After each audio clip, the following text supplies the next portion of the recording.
forced displacement of Palestinians or any reduction in the territory of the Gaza Strip. Palestinians must be able to live and prosper in the occupied territories, and that's why it's essential that we work together to ensure all aspects of the ceasefire are implemented and it becomes permanent. Duncan Jordan. Thank you, Mr. Speaker. It's very sad that the past month has marked a new and horrifying phase in the long history of attempts to ethnically cleanse the Palestinian people from their homeland.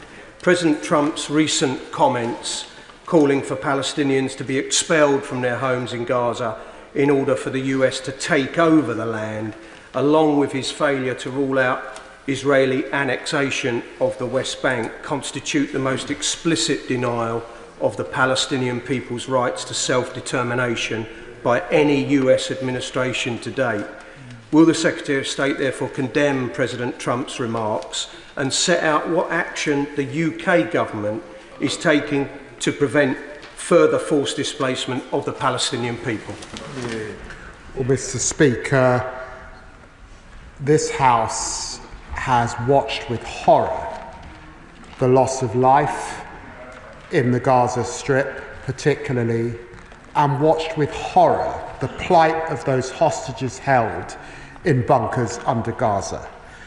The US played a pivotal role, and all credit should go to President Trump for brokering that negotiated ceasefire agreement. And I've thanked the role that the Israeli government, Qatar and Egypt played in getting to that ceasefire. It is our belief, and this is a cross-party belief, that we want to see a negotiated two-state solution, a sovereign Palestinian state, which includes, of course, the West Bank and Gaza, alongside a safe and secure Israel. Thank you very much indeed, Mr. Speaker. I've just been out in the Middle East with the Conservative Friends of Israel, so I should put that on the record before I ask this question. Given Emily Damari's personal testimony to the Prime Minister that she was held at UNRWA facilities in Gaza during the conflict and that her captors refused her access to medical treatment, does the Foreign Secretary stand by this government's decision to restart sending UK taxpayers' money to UNRWA when Hamas terrorists were holding British hostages at their facilities, and when it has been crystal clear for months that UNRWA had many members from Hamas in its ranks, including people involved in the terror attacks on October the 7th, and who have been holding hostages since? Well, I think all of us were pleased to see Emily Damari emerge. And of course, we have been in touch with the Damari family, and as the Honourable Gentleman would expect, we have also been in touch with UNRWA. This was raised by the Development Secretary with Mr. Lazzarini directly, who have instigated an investigation. Andy Slaughter. Thank you very much, Mr. Speaker. The same tactics as we've seen in Gaza by the Israeli forces are now being used in the West Bank, which is the forced displacement of communities and use of heavy weapons against civilians. What's the government's response to this, both to Israel and also to the UN? Isn't this time that we responded to the advisory opinion? Well, the Honourable Gentleman raises a very serious issue. As I have said repeatedly at this dispatch box, I condemn the expansion that we have seen over this last period, and I condemn the violence that we have seen over this last period, and I reject those who call for annexation of the West Bank. I met with Tom Fletcher of the UN very recently to discuss these very same issues and renewed our commitment to OCHA, the humanitarian work that's important, and of course at this time I've been in touch with both the Israelis and Prime Minister Mustafa as we discuss these issues together. Adam.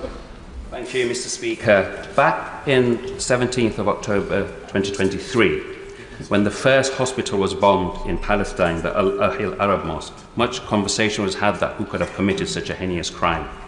Since then, the Israeli army has destroyed all medical facilities in Gaza, and now we have a president in the United States using gangster-style intimidation to forcibly remove the Palestinian people from their land.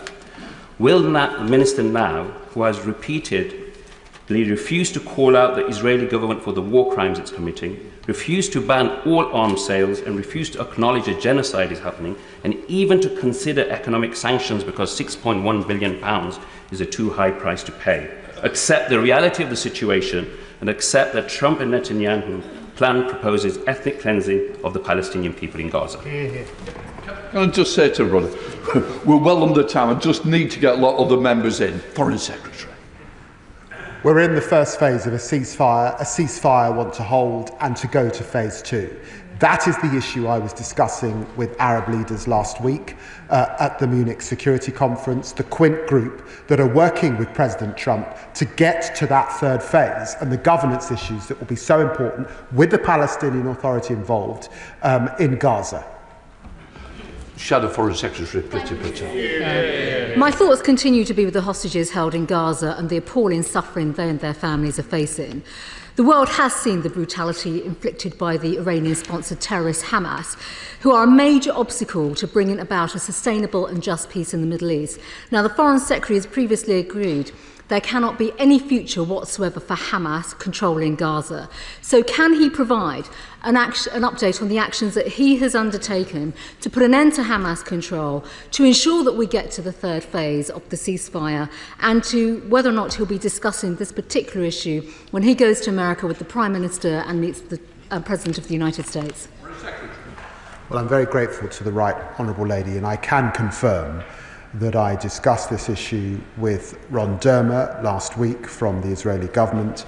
I discussed this issue with Arab leaders, the Quint, so-called Quint, the week before. In the end, we cannot have a Gaza run by Hamas. All roads lead back to Hamas. And I might say, I think the world has looked with horror at the scenes of armed men wearing bandanas, seeming to glorify murder and hostages that have been held. And of course, we will act with international colleagues to make sure that Hamas has no role to play in the future of Gaza. All Davis. Question number 2, Mr. Speaker. Minister. Thank you, Mr. Speaker. Investments in the Global Fund, UNITAID, UNAIDS, the WHO and others have helped to cut new HIV infections by 60% since 1995 and AIDS-related deaths by 69% since 2004. I was pleased to meet HIV-positive activists in Parliament recently and to be videoed while undertaking a quick and easy HIV test. Together, we can eradicate HIV/AIDS. Thank you. All Davis. Thank you, Mr. Speaker. The Minister is aware that PEPFAR is the largest and most successful global health programme and has saved 25 million lives. It's been advised that freezing PEPFAR will result in 228,000 fewer HIV tests being carried out daily.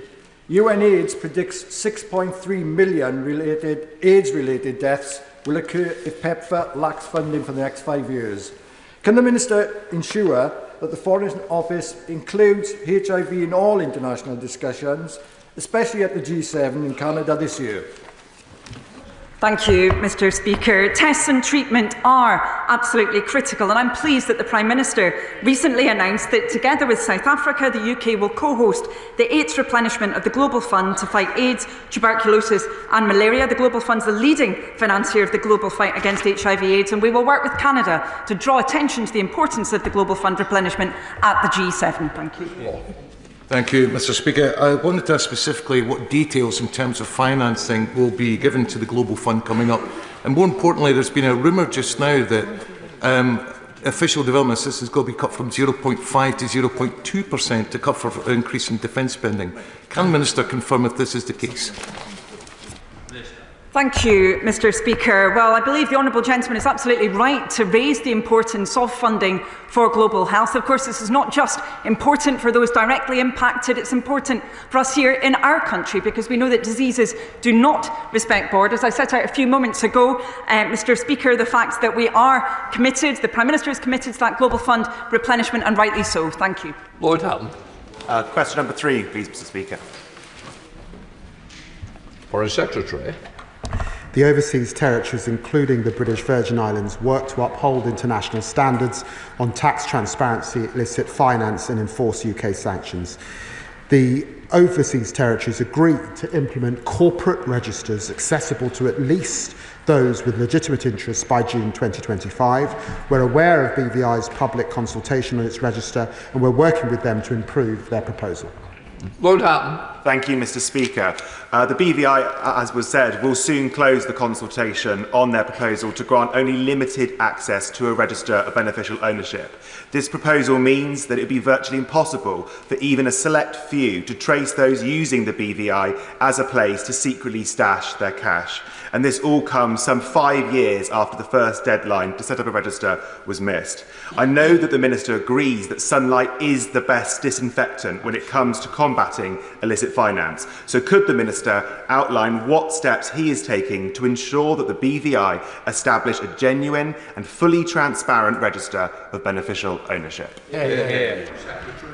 Well, the Honourable Gentleman is right that the BVI did commit at the Joint Ministerial Council to improve access to their corporate register by June. I met with them at that time, or just after that, at the end of last year. My honourable friend, the Minister of State, will be meeting with the BVI again in the coming weeks. It's important that that public consultation on their proposed register closes this Friday, and we're working with them to improve their proposal. Drew Mitchell. Thank you, Mr. Speaker. The Foreign Secretary will be aware that under the Sanctions and Anti-Money Laundering Act 2018, Clause 6, the British Virgin Islands are obliged to introduce open registers of beneficial ownership by the end of 2020 or be subject to an order in Council. They have not done so. They are in contempt of Parliament. When will he issue the order in Council? I mean, let me just say to the Honourable Gentleman, Right Honourable Gentleman, if the agreed requirements are not met, we will carefully consider what further steps to take. Our expectation remains very clear that these registers will ultimately be public, and my honourable friend, the Minister of State, is meeting with BVI to make very clear what our expectations are. Will Hobbs. Number 5, Mr. Speaker. Minister. With your permission, Mr. Speaker, I'll answer questions 5 and 23 together. Settler violence is unacceptable. On the 15th of October, the UK sanctioned 3 outposts and 4 entities linked to violence in the West Bank under the global human rights regime. These measures will help bring accountability to those who have supported and perpetrated such heinous abuses of human rights. The government does not comment on future sanctions measures, as to do so would reduce their impact. Will Hobbs. Thank you, Mr. Speaker. Comments made yesterday by the UN General Secretary about increasing violence in the West Bank by Israeli settlers have shocked my Bath constituents, indeed people across the country, and indeed across the House. We are frustrated by the lack of action. Will the government actually sanction those who advocate for this violence, especially Minister Smotrich and former Minister Ben-Gvir? Mr. Speaker, we've condemned the unacceptable language that has been used by Israeli Minister Bezalel Smotrich and the former Minister Mr. Ben-Gvir. The Foreign Secretary and all of the ministers have been clear with their Israeli counterparts that the Israeli government must clamp down on settler violence, as the Foreign Secretary said earlier, and end the settlement expansion. As I said in my original answer, we will not comment on future sanctions. To do so could reduce their impact. Thank you, Mr. Speaker. In my constituency of Froome in East Somerset, many people are very passionate about resolving the situation between Israel and Palestine. And there are concerns that violence in the West Bank has increased and that illegal settlements have continued to expand. Does the Minister not agree with me that if he also wants to see a reduction in settler violence, we should be considering sanctioning these settlements? Mr. Speaker, I am seriously concerned by the expansion of Israel's operations in the West Bank. 40,000 Palestinians have reportedly been displaced. Palestinians must be allowed home. Civilians must be protected and the destruction of civilian infrastructure minimised. Stability is essential at this crucial time. We recognise Israel's security concerns, but it must show restraint and ensure its operations are commensurate to the threat posed. And I refer to my previous answer on sanctions. Thank you, Mr. Speaker. Israel has sent tanks to the West Bank for the first time in 20 years. 40,000 Palestinians have been displaced from refugee camps there. The very least that should be done to stop these contraventions of international law is to impose a ban on Israeli goods coming from illegal Israeli settlements. Minister, isn't it now the time to do that? Thank you, Mr. Speaker. We call for trade to be done in the proper way. There are clear provisions around where Israeli goods are produced. We do not recognise illegal settlements, and goods produced there must be properly labelled, and there is clear advice to business on that basis. Thank you, Mr. Speaker.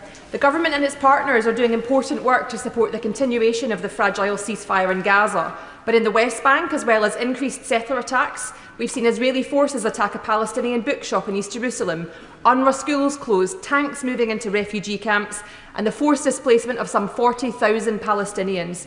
What action is the government taking to prevent the Gazaisation of the West Bank? Mr. Speaker, as I said in my previous answer, we are following events in the West Bank closely. Stability in the West Bank is crucial to ensure the fragile ceasefire in Gaza can last. All sides should work to ensure a lowering of tension in the West Bank at this time. It is in no one's interest for further conflict and instability to spread in the West Bank.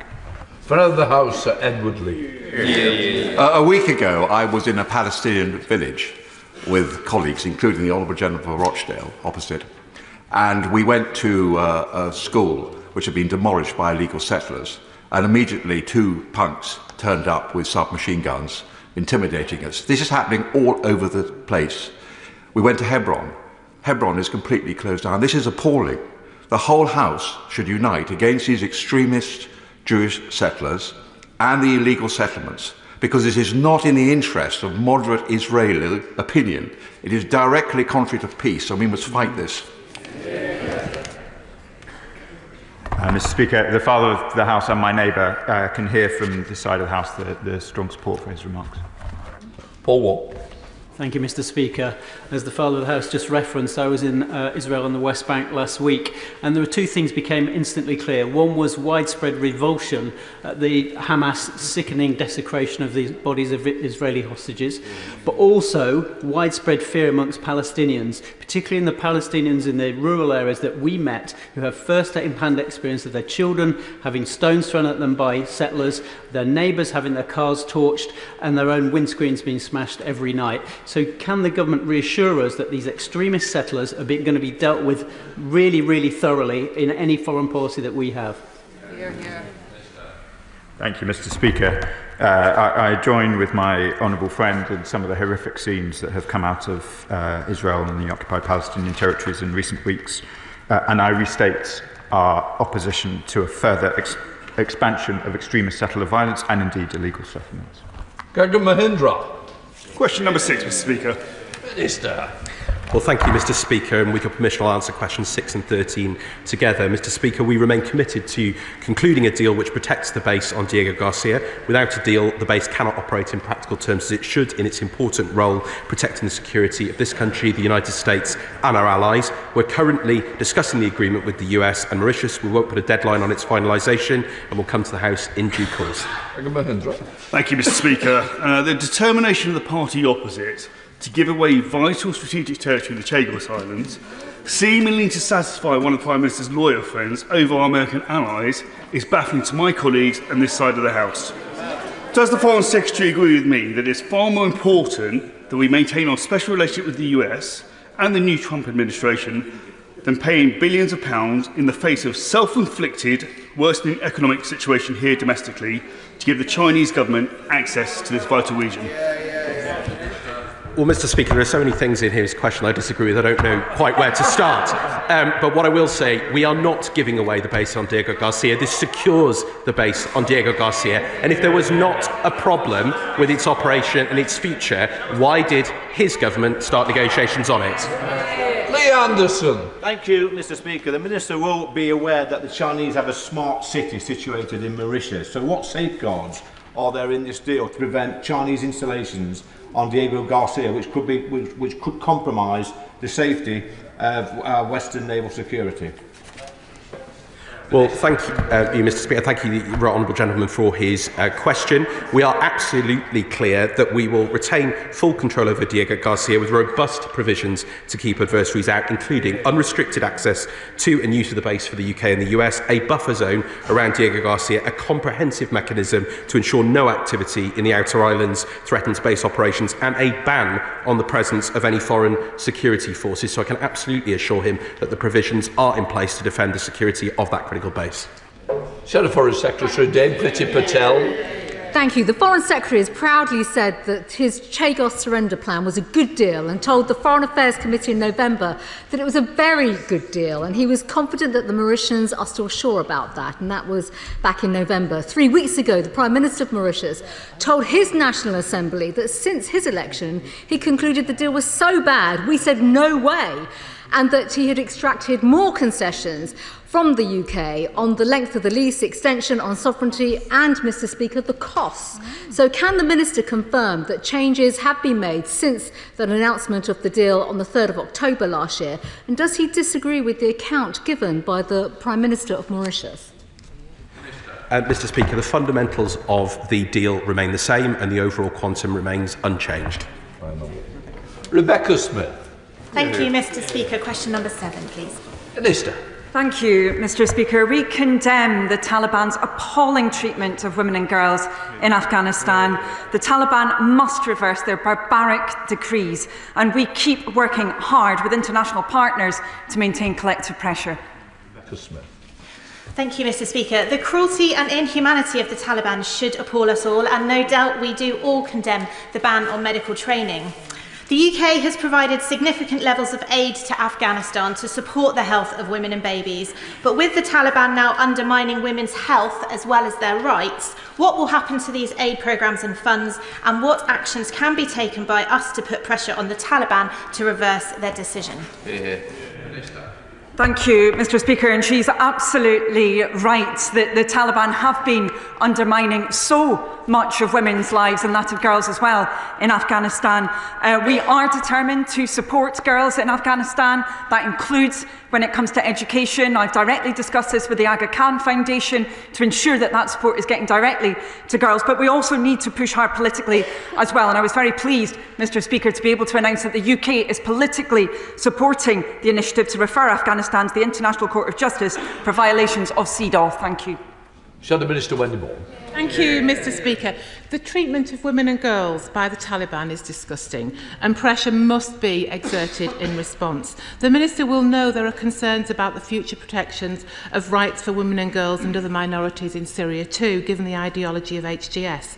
Ministers have issued a statement on the future of the UK sanctions on Syria, so can she provide details on the measures that need to be put in place in Syria as well to protect these rights, and whether issues such as this will be tied to future decisions on sanctions? Thank you, Mr. Speaker. I'm very grateful to the Right Honourable Lady for her question and indeed her passion around these issues of the protection of women and girls. Those issues around the protection of women and girls and indeed religious and ethnic minorities have been at the core of the UK's engagement with the Syrian authorities. They were at the core of the interventions that I made at the conference on Syria in Paris that I attended just a few days ago, and they are also, of course, very important when it comes to the changes around sanctions that my right honourable friend set out. Thank you. Freddie Van Breelden. Question number 8, Mr. Speaker. Minister. Mr. Speaker, I thank the honourable gentleman for his question. The Prime Minister, Foreign Secretary, myself and the Minister of the Cabinet Office are engaging extensively with European counterparts. This includes the Prime Minister's first attendance at a European Council since Brexit. We are working closely with European allies, calling for increased defence spending and support for Ukraine, and the deeper engagement has already delivered results on growth and security, including a landmark defence and migration agreement with Germany. Freddie Van Breelden. Thank you, Mr. Speaker. The Thames Valley is one of the most important economic zones of this country. At a recent meeting I held with the business leaders of the Thames Valley Chamber of Commerce, the overwhelming message was that Brexit has been a disaster for business and Boris Johnson and the Tories did them dirty. Will the Minister commit to correcting that wrong and start negotiations to join a customs union with the European Union?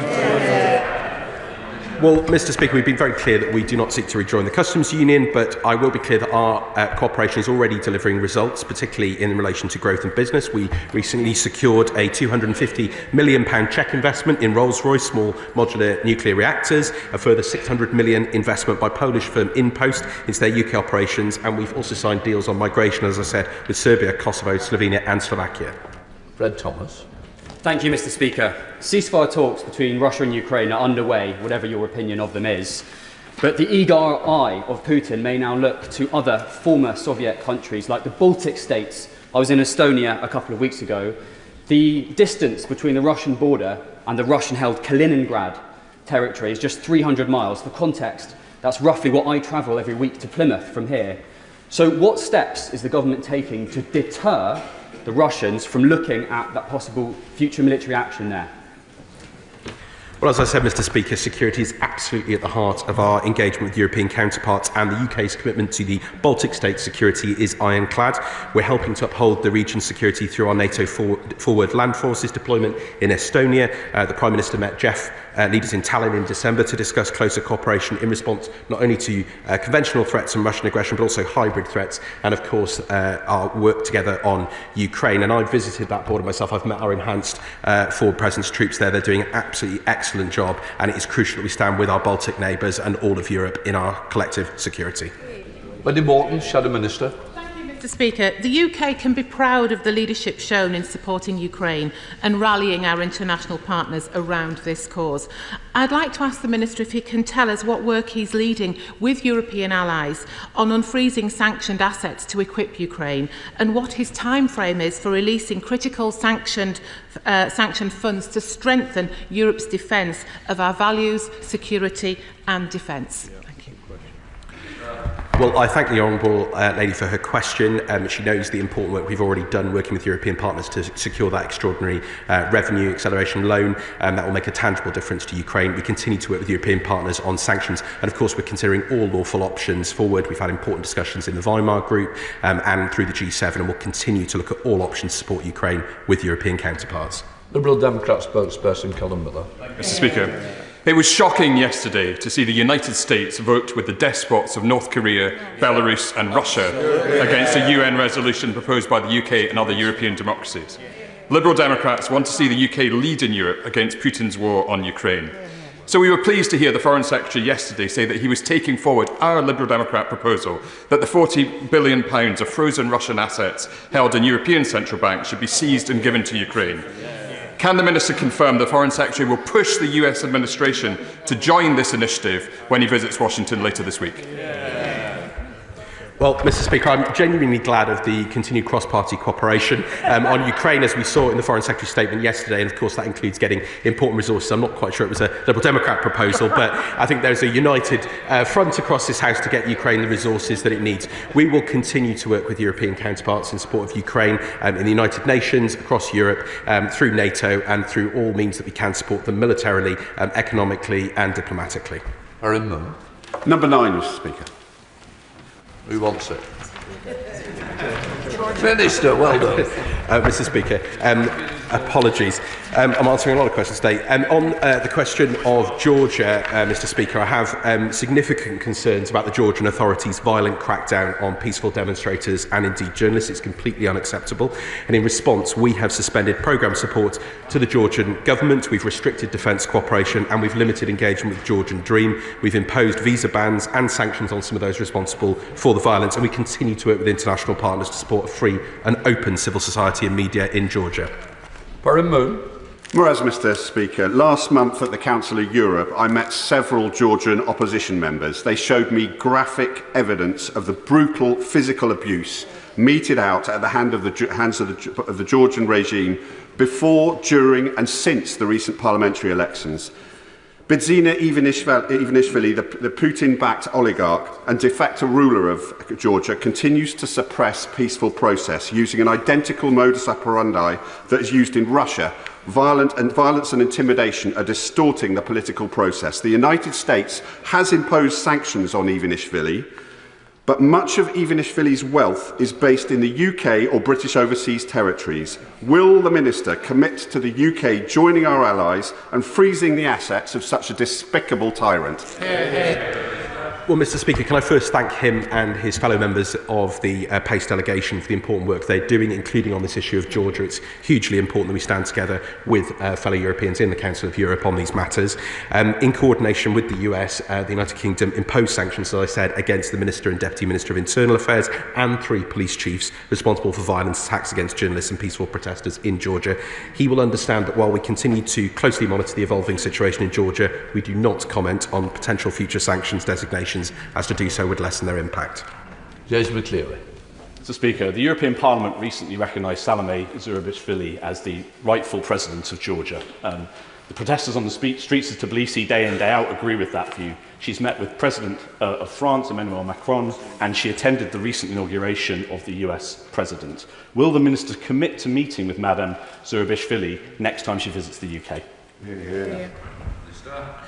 Well, Mr. Speaker, we continue to engage with a range of figures in Georgia. We continue to engage with all of those who seek a Euro-Atlantic path for Georgia, as indeed is defined in their own constitution and the wishes of their people, and we'll continue to work closely with European counterparts on that issue. Bill Ribeiro Addy. Number 10, Mr. Speaker. Minister. Thank you, Mr. Speaker. The slave trade was abhorrent. We recognise its horrific impacts and the ongoing strength of feeling, but there have been no such discussions. As the Foreign Secretary made clear to the Foreign Affairs Committee after Chogam, in his words, there was no discussion about reparation and money, and the Prime Minister and I were absolutely clear that we will not be making cash transfers and payments to the Caribbean. We are focused, Mr. Speaker, on working with our Caribbean partners to tackle the most pressuring...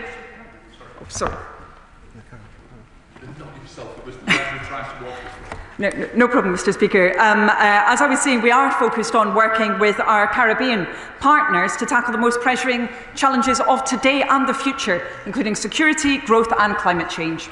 Bill Ribeiro Addy. Thank you, Mr. Speaker. Last week saw the 38th Ordinary Session of the African Union Assembly of Heads of State and Government, the topic of which was justice for Africans and people of African descent through reparations.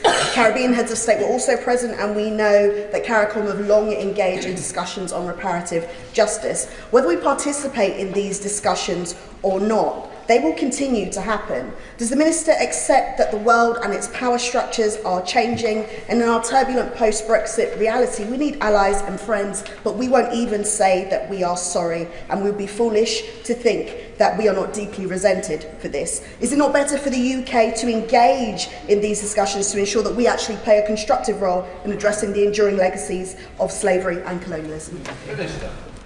Thank you, Mr. Speaker. We recognise that this is an issue of enduring concern to many. We do listen to views from our Caribbean partners on the full range of bilateral issues, but our policy on reparations is clear. We do not pay them. We are determined to work together for the future. Objective. Thank you, Mr. Speaker. Quick question. To what extent does the government support CARICOM's 10-point plan for reparatory justice? As I just stated, Mr. Speaker, our policy on reparations is clear. We do not pay them. Thank you. Rachel Maskell. Thank you, Mr. Speaker. Question 11. Foreign Secretary. Ending the conflict in Sudan is a personal priority for me, Mr. Speaker. I recently visited the Ardre border with the Chadian Foreign Minister to increase international attention on Sudan and meet with Sudanese civilians who are bearing the brunt of this crisis. I'm very happy to announce that I will be convening foreign ministers in London in April around the second anniversary of the outbreak of the civil war in Sudan to foster international consensus on a path to ending the conflict. Rachel Maskell. Thank the Foreign Secretary for all that he is doing. Like so many conflicts, the discourse over this brutal Sudanese war is being fuelled by external actors to Sudan, with economic and mineral interest in the country, as well as wider geopolitical agitation. Interest of countries like Russia, like Egypt with its support for the SAF, and the UAE ARC with support for the RSF, and the wider use of mercenaries. So what further steps can the Foreign Secretary take to use our leverage, not least our trading leverage, to ensure that actors are not fuelling this horrendous war and humanitarian crisis? Well, the Honourable Lady will be pleased that I raised these issues at the G20 in my contribution. I had a lengthy discussion with Amina Mohammed of the United Nations, with the Foreign Minister of Angola, and with President Ramaphosa on the situation in Sudan. I'm looking forward to convening this conference in London, working with the French and with the African Union. And I hope that all international partners, we continue to emphasise the importance of this, of refraining from actions that prolong the conflict. Okay, Mr. Speaker, the Secretary of State has indicated that he's going to have further discussions along with the African Union. Given that there are about 9 million people displaced in what is one of the most, if not the most, significant humanitarian catastrophe the world faces today, can he impress upon the African Union and partners the need for urgent action to try and resolve this?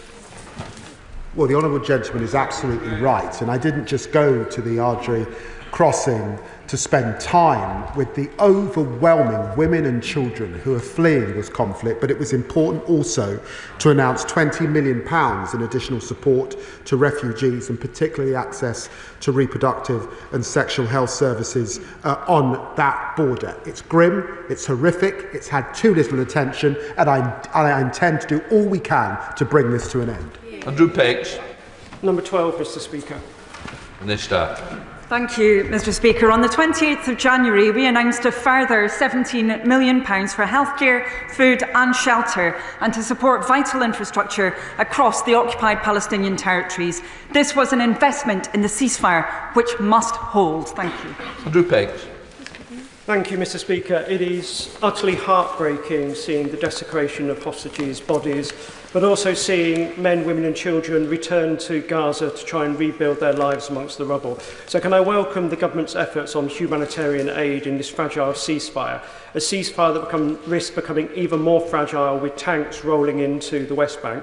Can the Minister update the House on what more we can do to ensure the ceasefire is implemented in full and that we also protect human rights and communities in the West Bank?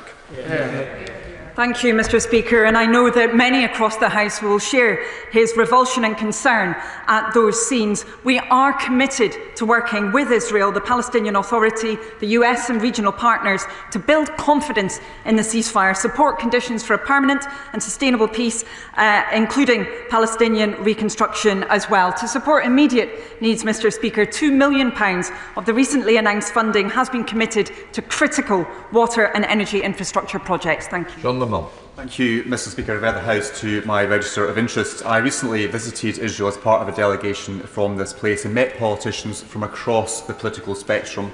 Some support the current Israeli government's approach, others do not. But what unites them is criticism of the UK government's continued support of UNRWA. Will the government please reconsider support of UNRWA?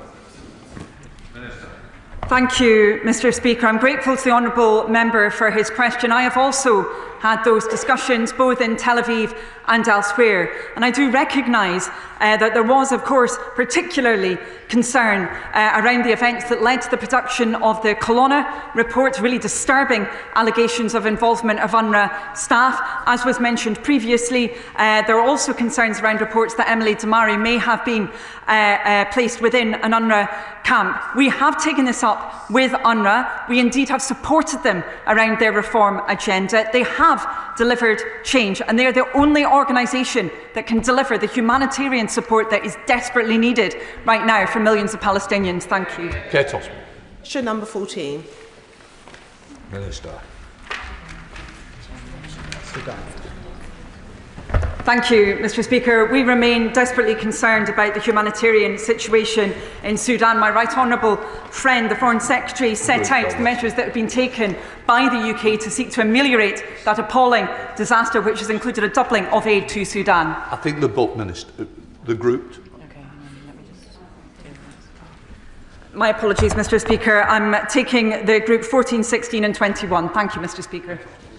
Thank you, Mr. Speaker, and I thank the Minister for her response. In recent days, Sudanese army forces have advanced into El Abed, the capital of North Kordofan state, in ending a 2-year siege by the Rapid Support Forces.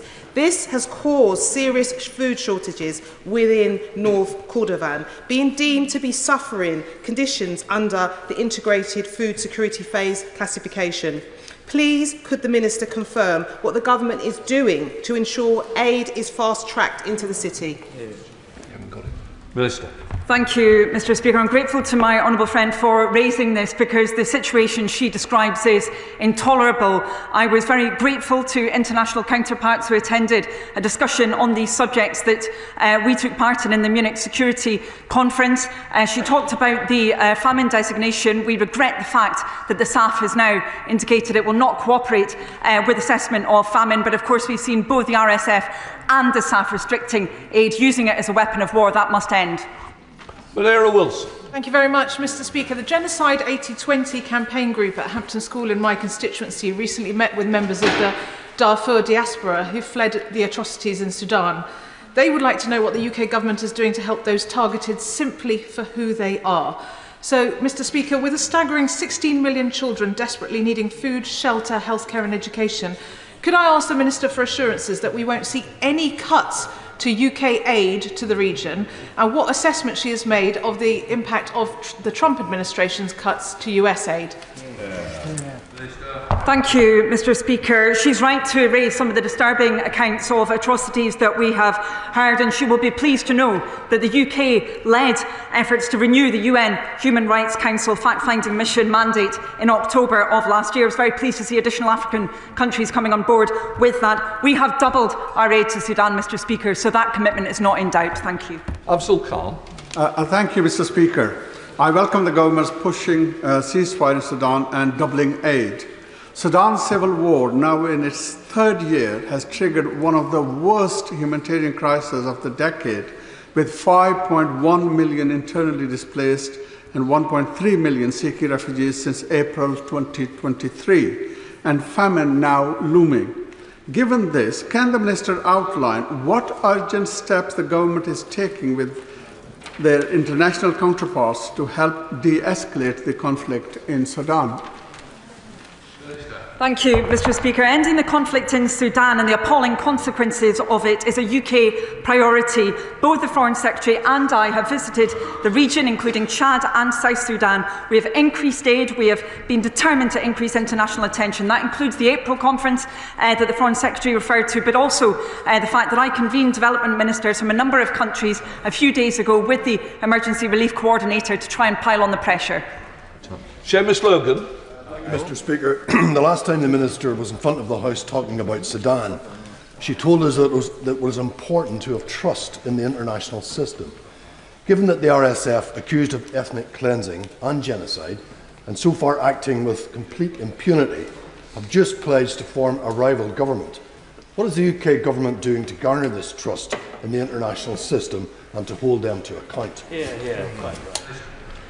Thank you, Mr. Speaker. I regret that we see both parties to the conflict behaving in a manner that is having a truly catastrophic impact on civilians. We see famine, we see appalling levels of conflict-related sexual violence, and the international community must step up. That is indeed why the Foreign Secretary is seeking to convene leaders around this in April. It's why I've pulled together development ministers on this. It's why we've repeatedly raised these issues at the UN as well.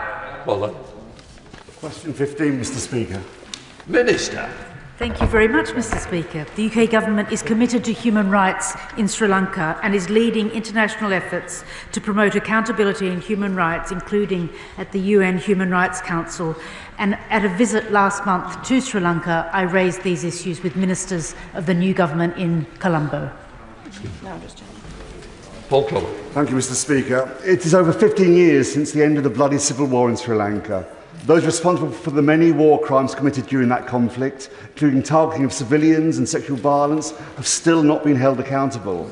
In opposition, the Foreign Secretary called out on the government to follow the example of our allies, including the US and Canada, in imposing sanctions against individuals suspected of committing those appalling acts. Now he's in government, would he commit to finally doing so? Thank you, Mr. Speaker. In October of 2024, the UK and our core group partners led a resolution on Sri Lanka at the UN Human Rights Council outlining just what he is saying, renewing the mandate of the Office for the High Commissioner for Human Rights to report regularly on Sri Lanka to protect and preserve evidence to use in future accountability processes, and we consider a range of justice and accountability options, including sanctions, and keep evidence and any potential designations under close review. Right, we come to topicals. Alison Bennett. Question 1, Mr. Speaker. Foreign Secretary.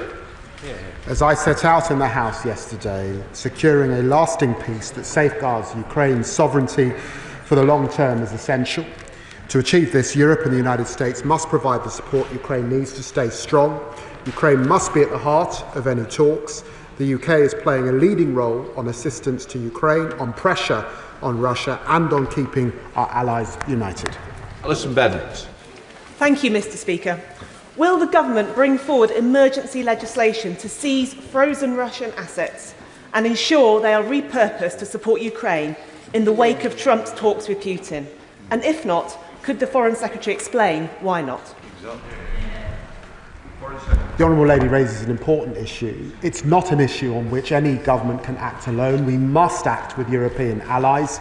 It was a topic of conversation at the G7. It was a topic of conversation at the Weimar Group. And of course, Europe has to act quickly. And I believe we should move from freezing assets to seizing assets. Joe Morris. Thank you, Mr. Speaker. The Gaza ceasefire deal remains fragile, and as we enter the final week of the ceasefire's first phase, it's crucial that both the Israeli and Palestinian governments continue to uphold the agreement and reunite families with dignity. Can the Minister assure me that this government will continue to support the ceasefire deal into its remaining stages and work with international partners such as Jordan and Egypt to secure a lasting peace? Mr. Speaker, I can confirm that we will continue to support the ceasefire deal through all three of its phases, which we hope to see concluded in full, and I'm working with international partners, as are other ministers, and I saw the Jordanian and Egyptian ambassadors on this question just last week. Shadow Foreign Secretary Dame Priti Patel. This House stands united with the people of Ukraine. So in light of Putin's brutality towards the people of Ukraine, what discussions will the Foreign Secretary be having with allies, including his American counterparts, on the international effort to prosecute Russia for invading Ukraine and the sheer barbarism that they have inflicted upon the people of Ukraine? Well, I'm grateful to the Right Honourable Lady for raising the issue of justice and accountability. And she knows this work begun, of course, under the last government, that we led the world in ensuring that there were sufficient funds in Ukraine, and the Foreign Office does support lawyers working in Ukraine to gather that evidence. I'll never forget the scenes that I saw in Bucha and the victims that I've stood with. The UK will not let up on justice, and Putin should pay in terms of his accountability, not the British and European people. Dame Priti Patel. Speaker, Russia, Iran, China all pose threats to Britain, and they go out of their way to do us harm.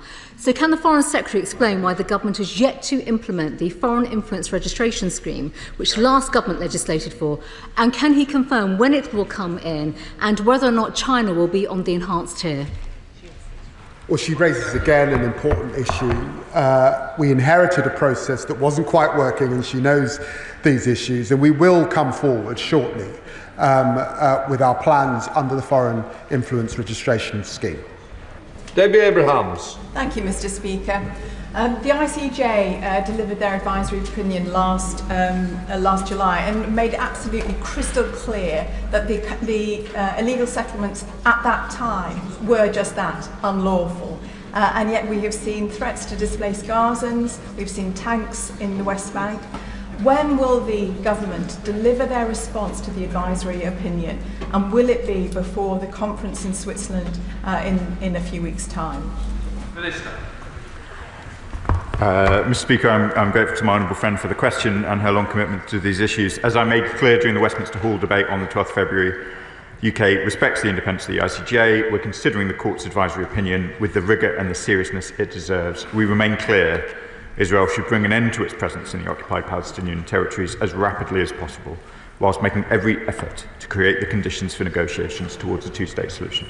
Liberal Democrat spokesperson Callum Miller. Thank you, Mr. Speaker. The whole House will be shocked to learn the worrying news that the mother of British-Egyptian political prisoner Alaa Abdel Fattah, Laila Suif, was admitted to St Thomas's Hospital last night. She's 68 years old and has been on hunger strike now for 149 days. Can the Foreign Secretary update us on whether the Prime Minister has now spoken to the Egyptian President to secure the release of Alaa Abdel Fattah and allow Laila to break her strike? Mr. Speaker, I know the whole House are engaged in this case, and we all are hoping for Laila's health. The Prime Minister met with Laila and the rest of her family recently, and I was pleased to join them. The Prime Minister has undertaken to take every effort that he can in order to try and ensure Alaa's release, and we will continue to do so. Jacob Collier. Thank you, Mr. Speaker. Having recently returned from Camp Viking, the hub for UK Commando forces in the High North, I witnessed the vital role it plays in our strategic defence efforts. Can I ask the Minister what engagement he's had with Norwegian counterparts to counter Russian aggression and strengthen our collective security in the region? Well, Mr. Speaker, I was delighted he's visited those incredible commandos up there training. I too have visited them in the past, our Royal Marines and Army commandos in the High North in Norway, and I've witnessed the vital role that they play in our strategic defence efforts. The UK and Norway work closely together as NATO and JEF allies. Our Prime Minister signed a strategic partnership in December, and last week the Defence Secretary also visited Norway to launch a new agreement on deeper defence cooperation. Myself and the Foreign Secretary have also visited with our counterparts, and I can tell you that security and defence cooperation were absolutely at the heart of our efforts and our discussions with our Norwegian friends. Monica Hardy. Thank you, Mr. Speaker. President Trump and Elon Musk slashing US aid was a great day for Russia and China. Will the Foreign Secretary avoid giving them another great day by committing to protect the UK's development budget, even as we raise defence spending to 2.5% of GDP, because he knows that preventing wars is cheaper than fighting them? What can I say to the Honourable Lady? That I'm proud of the work that the UK has done over many decades in relation to development, the work that I've seen in Ukraine, the work that I've seen in Gaza, the work that I've seen in Sudan. All of this work will, of course, continue. Fred Thomas. Thank you, Mr. Speaker. The security of Europe is absolutely paramount.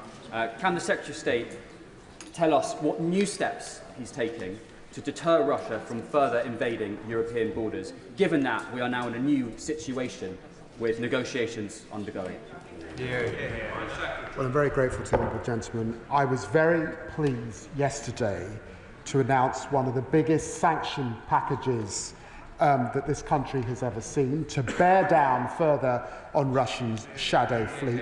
And I remind the honourable gentleman that interest rates are running at 21%, that inflation is running at 9%. We're doing a lot to take money off the table of Putin to fund his war machine.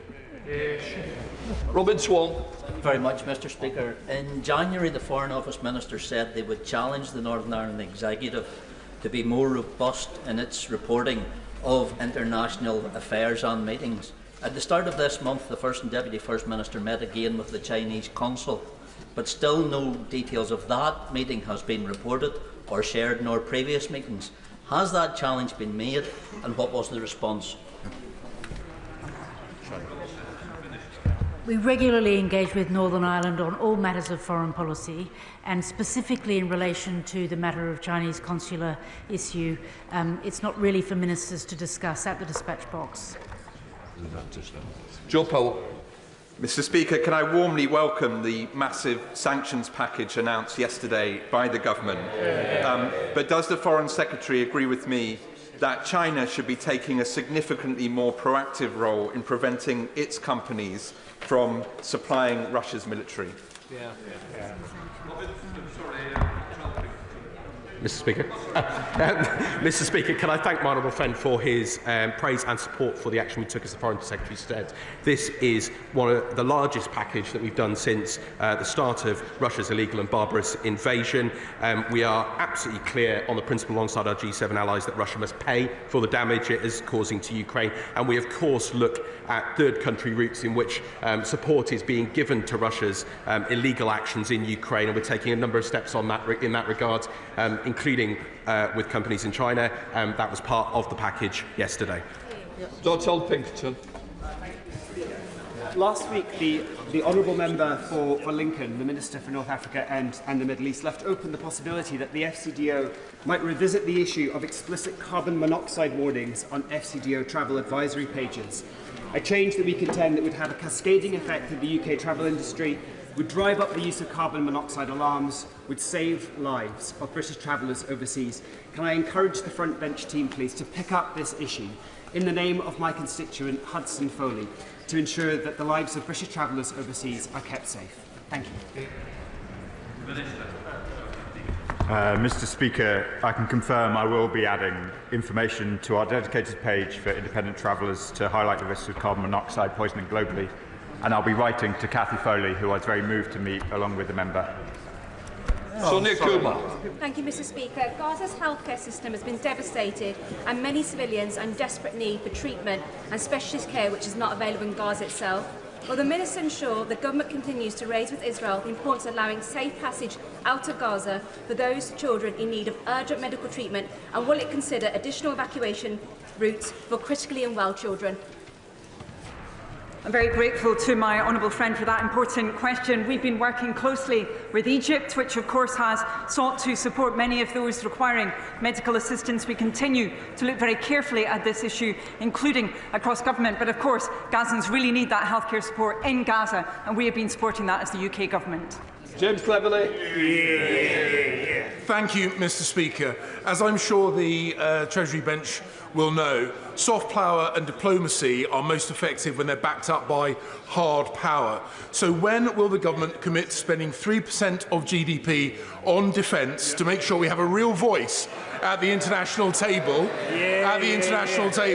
When we encourage European countries to increase their defence spending. Well, I've got to say to the honourable gentleman, why didn't you decide to do that? You've left this to this government to get back to 2.5%, which we last had as a Labour government. I say to the honourable gentleman, he should have done this. We're going to do it. Johnny Salazar. I look forward to seeing relations between the UK and Iraq blossom in the years to come under this Labour government. Could the Minister share with me the recent conversations he's had with Iraqi counterparts on reducing barriers to trade, such as diverging trade regimes? Mr. Speaker, I was very pleased to meet the Iraqi Foreign Minister, Dr. Fuad Hussein, during the official visit of his Prime Minister, al-Sudani, to the UK from the 14th to the 16th of January. During that visit, our two Prime Ministers signed the landmark Partnership and Cooperation Agreement, a wide-ranging treaty on trade and strategic cooperation, announcing a trade package worth up to £12.3 billion. Right, we're now changing over the end of questions.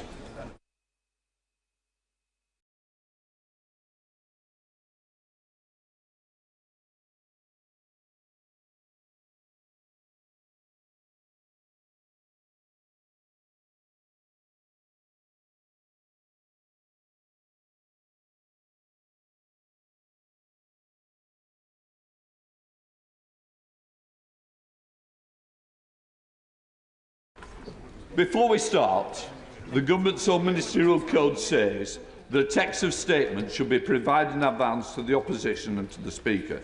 It does not provide for the text to be redacted. I am particularly concerned at the reports that some of the redacted information was provided to the media in advance. If correct, that is a very discourteous to this House. I take it very seriously. Or it could well be that it's been leaked, in which case I hope there will be an inquiry to what has happened here. I will therefore ask the Prime Minister to look into what has happened in this case and report back to me and to the House as soon as possible. Prime Minister. Mr. Speaker, can I begin by giving my word to this House that this was not given to the media? I will absolutely have an inquiry into this, but I would not be that discourteous. I spoke to you this morning, Mr. Speaker. I wouldn't be discourteous to you or to the Leader of the Opposition in that way, or to the House, and I give you that assurance from this dispatch box. And I apologise to the Leader of the Opposition, and I will make that inquiry. Mr. Speaker, 3 years since Russia launched its vile assault on Ukraine, I would like to address the international situation and the implication for Britain's national security. Mr. Speaker, in my first week as Prime Minister, I travelled to the NATO summit in Washington with a simple message: that NATO and our allies could trust this government would fulfil Britain and indeed the Labour Party's historic role to put our collective security first. I spoke of my great pride, Mr. Speaker, to lead the party that was a founding member of NATO, the inheritor of the legacy of Clement Attlee and Ernest Bevin, who not only stood behind Winston Churchill in wartime, but won the peace by establishing the great post-war order here and abroad. Mr. Speaker, it's a proud legacy, but in a world like ours, it's also a heavy one, because the historical load we must carry to fulfil our duty is not as light as it once was. We must bend our backs across this House, because these times demand a united Britain, and we must deploy all of our resources to achieve security. Mr. Speaker, as a young man, I vividly remember the Berlin Wall coming down. It felt as if we were casting off the shackles of history, a continent united by freedom and democracy. If you had told me then that in my lifetime we would see Russian tanks rolling into European cities again, I would not have believed you. Yet here we are, in a world where everything has changed. Because 3 years ago, that is exactly what happened. Britain can be proud of our response. British families opened their doors to fleeing Ukrainians. The yellow and light blue fluttering on town halls and churches the length and breadth of this country. And the party opposite, in government, was robust in our response. I supported that in opposition. I applaud them for it now. And we have built on that, bringing our support for Ukraine to a record level this year. Mr. Speaker, we should not pretend that any of this has been easy. Working people have already felt the cost of Russian actions through rising prices and bills. Nonetheless, one of the great lessons of our history is that instability in Europe will always wash up on our shores, and that tyrants like Putin only respond to strength. Russia is a menace in our waters, in our airspace, and on our streets. They've launched cyber attacks on our NHS. Only 7 years ago, a chemical weapons attack on the streets of Salisbury.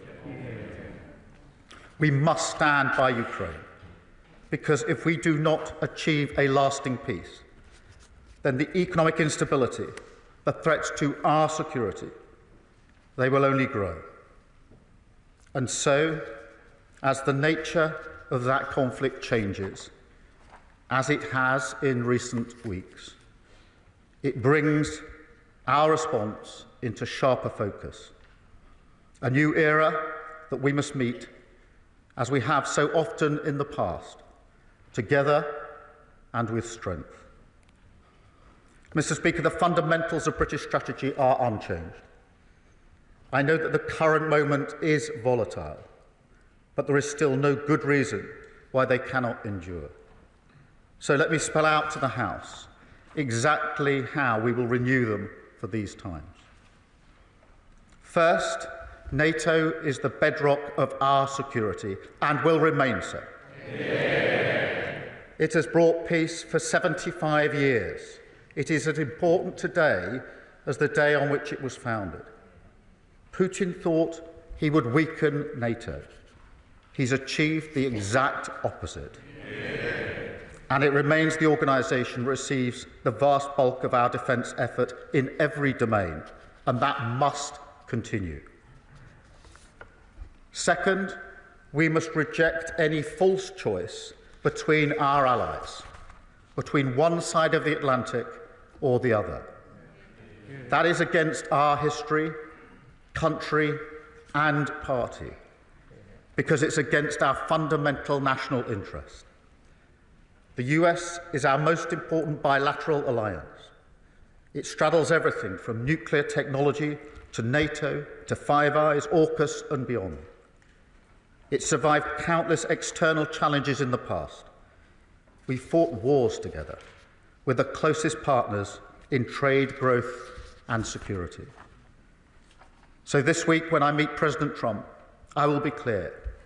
I want this relationship to go from strength to strength. Yeah. But, Mr. Speaker, strength in this world also depends on a new alliance with Europe. As I said in Paris last week, our commitment to European defence and security is unwavering. But now is the time to deepen it. So we will find new ways to work together on our collective interests and threats, protecting our borders, bringing our companies together, seeking out new opportunities for growth.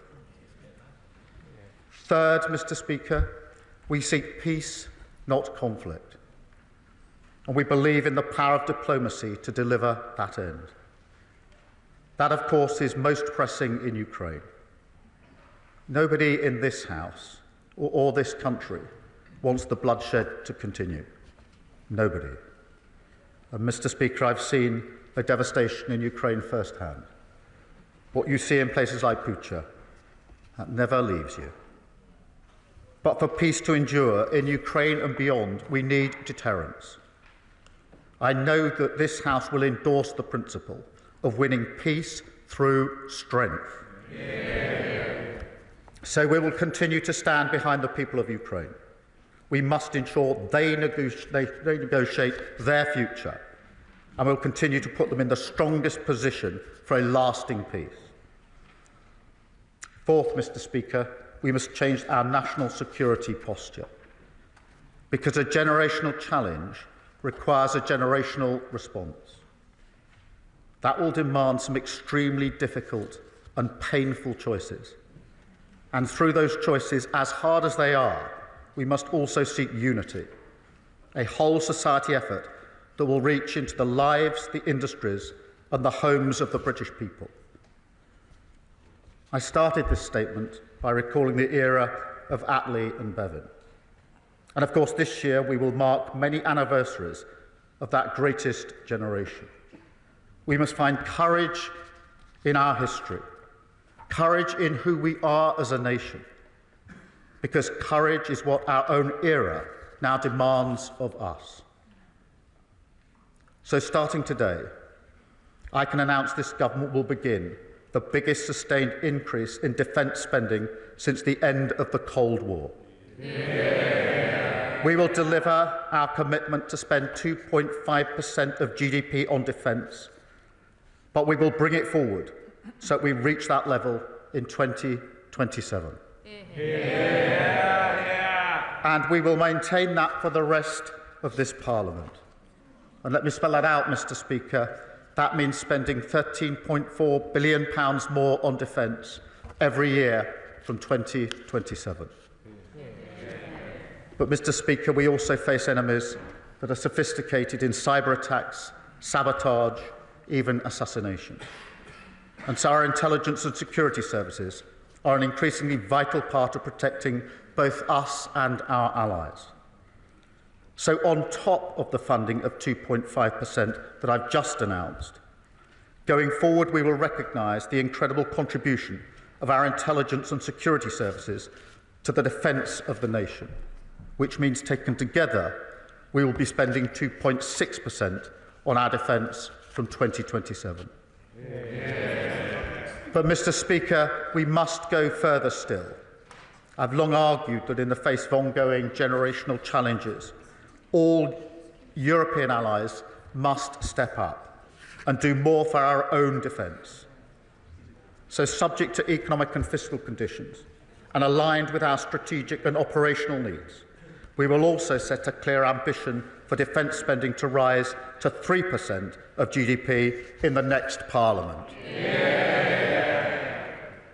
Mr. Speaker, I want to be very clear. The nature of warfare has changed significantly. That is clear from the battlefield in Ukraine. And so we must modernise and reform our capabilities as we invest. I equally want to be very clear that, like any other investment we make, we must seek value for money. And that's why we're putting in place a new defence reform and efficiency plan, jointly led by my right honourable friends, the Chancellor and the Defence Secretary. This investment means that the UK will strengthen its position as a leader in NATO and in the collective defence of our continent. And we should welcome that role. It is good for our national security. It is also good for the defining mission of this government to restore growth to our economy. And we should be optimistic of what it can deliver in those terms.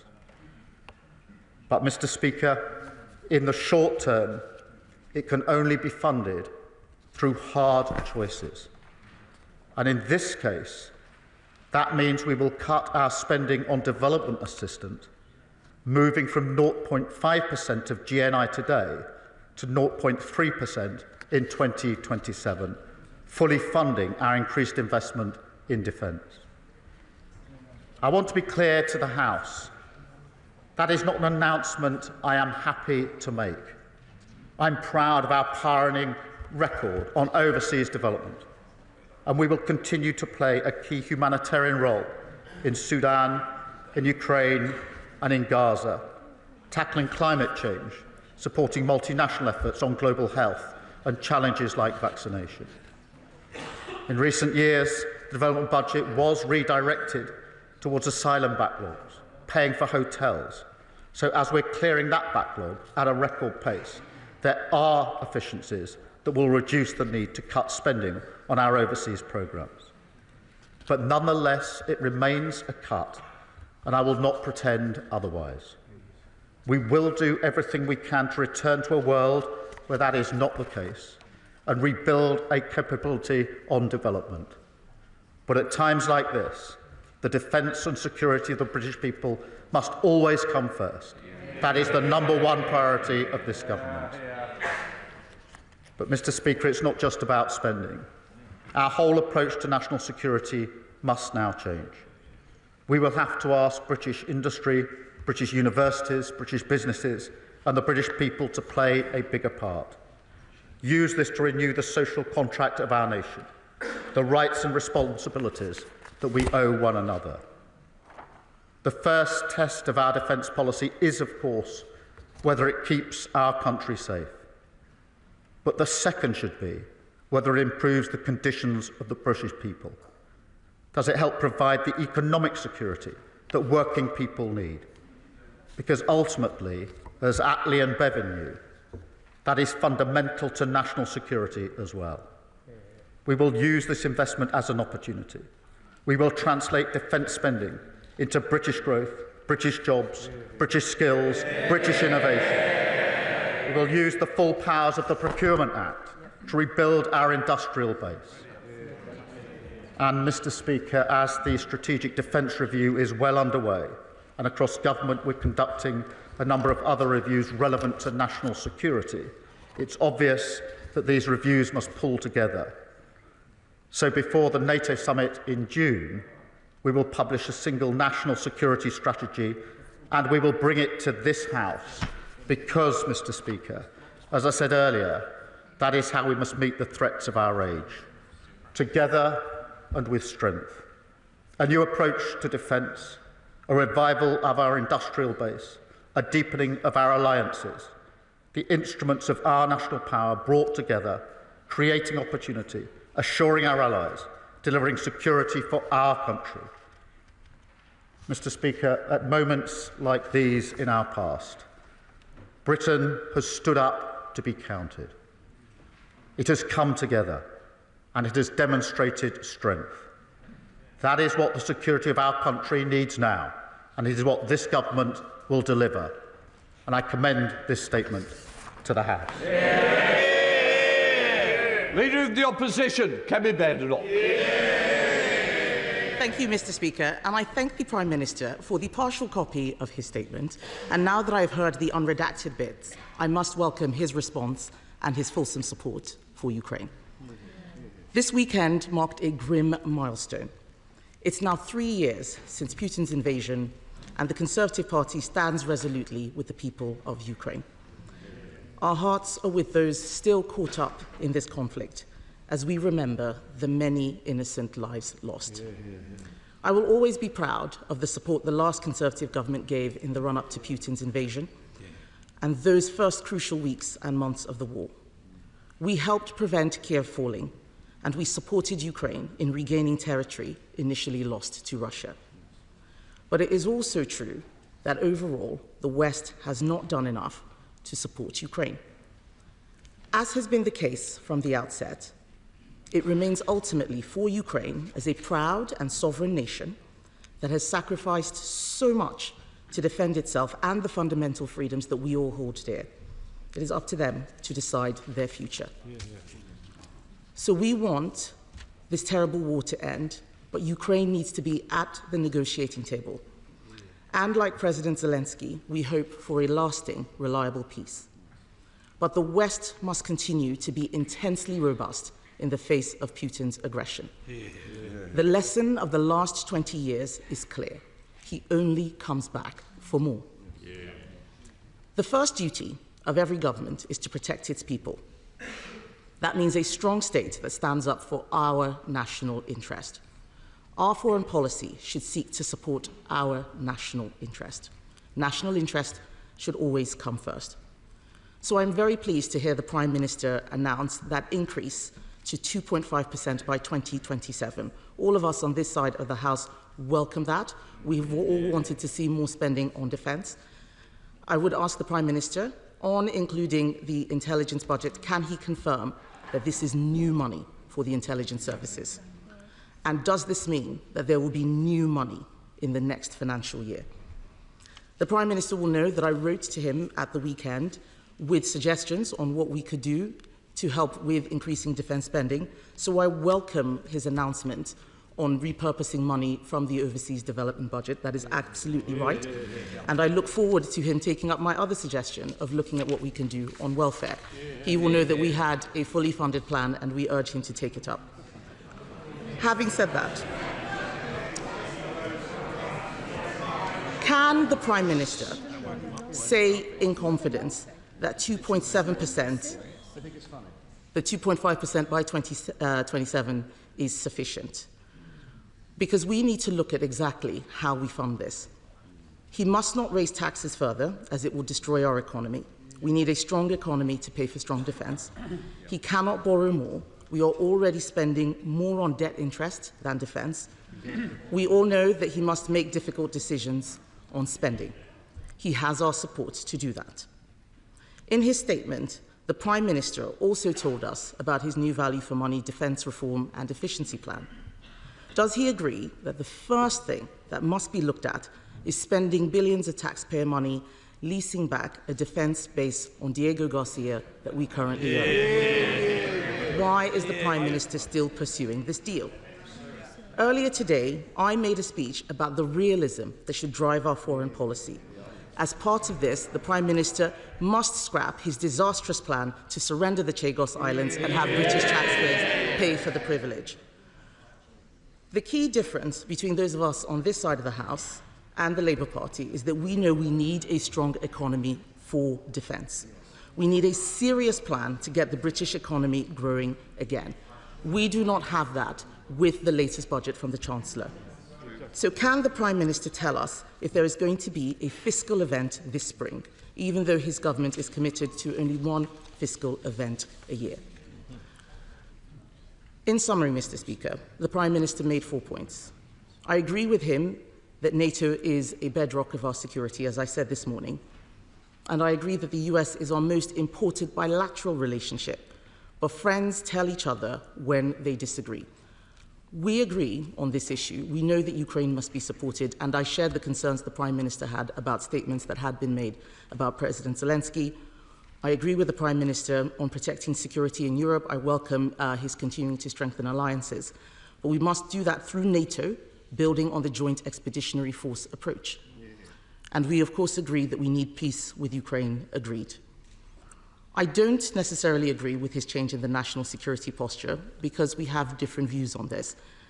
I am a conservative realist, not a progressive internationalist. But I want him to know that when he does the right thing, we will work with him in the national interest. Prime Minister. Can I first thank her for her support in relation to today's announcement and her support on Ukraine. That is important to the government, it's important to the House, but mostly it's important to the Ukrainians and to President Zelensky because they want to see unity in our House. They value unity in our House as they enter, after 3 years of a conflict, a very difficult stage of the war with Russia and the Russian aggression. And I hope and I believe we can maintain that unity in relation to Ukraine. We have for 3 years, and I'm very proud that this House has done that, notwithstanding a change of government for 3 long years. We will continue to do so.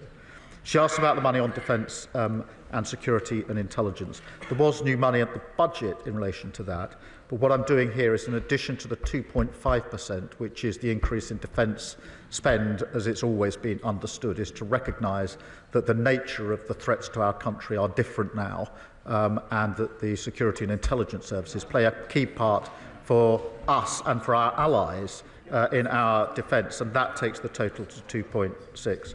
She asked me if we're going to tax to pay for the 2.5% or to borrow to pay for the 2.5%. The answer to that is no, which is why I've set out precisely pound for pound how we will pay for it today. That has meant a very difficult decision on overseas development, a very difficult decision, and not a decision that I wanted to take or that I'm happy to take. But it is important that we explain where the money will come from in terms and explain where it's coming from today. And I was only ever going to come to the House with a plan, with a timeline in it, a percentage in it, and an answer to the question, how are you going to pay for it? I would not have come to the House with a fanciful plan. And she says they had a plan. She says, of course we did. I've views on it, but the Institute of Government said of their pledge for 2.5% by 2030, Institute for Government, it does not add up, it's not a serious plan. The Institute for Fiscal Studies called it misleading and opaque. I'm not giving my view, I'm giving the view of other bodies having looked at the plan that they put forward. They said they would fund it by cutting the civil service, and then they increased the civil service by 13,000. I'm not prepared to operate in that way, which is why we've taken the difficult decision on overseas development today to be absolutely clear where the money is coming from. In relation to the final point about the approach that we take here and whether there's a difference between us, I hope not, because what I set out was NATO first as the bedrock of our security. I hope that that is common ground, whatever we may call our respective positions. I also set out that we must not choose between the US and our European allies. That is what I fundamentally believe, and I will resist that choice. I hope that that is common ground between us, notwithstanding the language that she uses, because that is important, not for the exchanges over this dispatch box, but the future defence and security of our country and of Europe. Thank you. Chair of the Defence Select Committee, Tamanji Singh Desi. Thank you very much, Mr. Speaker. I welcome the Prime Minister's statement on defence and security because times are changing and we must all recognise that these are pivotal moments, not just for our nation's security, but also for our Ukrainian friends, whom we must wholeheartedly support in their fight for survival. Mr. Speaker, in my role as Defence Committee Chair, during my various interactions with key stakeholders, I've begun to realise that there is considerable consternation amongst our European allies about whether long-established and hard-earned alliances, rather than a short-term transactional approach, can still be relied upon to secure lasting peace. And also, given the proposed decreased American presence in our continent, people are looking for leadership, and I feel that this is our time as a nation to step forward and take that lead on defence and security matters in our continent. So does my right honourable friend, the Prime Minister, agree that he will convey to President Trump and our American allies about our allies' anxieties and the need to strengthen our transatlantic NATO alliance at this perilous time for Europe? And does he also agree that he can be that person to take the lead on defence and security matters in Europe while coalescing our NATO allies? Can I just gently say, I know you've got a lot to say, but I've got a lot of members to get in. I've still got other bleeders. Prime Minister. Thank you, Mr. Speaker. Look, I do agree that our alliances are important, and that's why NATO is the bedrock of our approach. It has been for many, many years and will continue to do so. I do accept that European allies and the UK have to step up and do more. In our heart of hearts, I think across this House, we've known that this moment was coming for the last 3 years.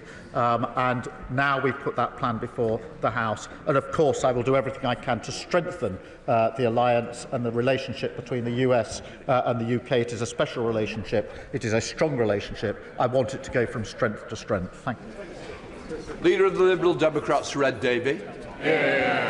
Thank you, Mr. Speaker. Can I thank the Prime Minister for cited his statement.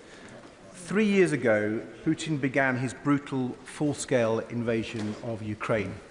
And as we watched Russian missiles rain down on Ukrainian cities, we feared he might have struck a decisive blow to Ukraine and its sovereignty. Yet Putin underestimated the strength of the ideals we share with our Ukrainian friends of democracy, truth and liberty. He underestimated the courage and grit of Ukrainian soldiers who have spent 3 years heroically resisting Putin's war machine. Britain stood together with our allies in support of Ukraine. Families up and down the country opened their doors wide for Ukrainian refugees because we know that Ukraine's fight for democracy and liberty is our fight too. And in this House together, we stood strong together. And yet 3 years on, the future of Ukraine and security in Europe seems even more perilous. Then, Washington was clearly on our side, but now the United States is voting with Russia, Belarus, and North Korea in the United Nations. President Trump labels President Zelensky a dictator, but not Vladimir Putin. Mr. Speaker, after the Second World War, Britain came together with allies around the world to establish NATO and, with America, agreed to underwrite security on this continent, recognising the threat to the security of one nation was a threat to the security of all nations. Mr. Speaker, the events of the past few days are clear. That era is over.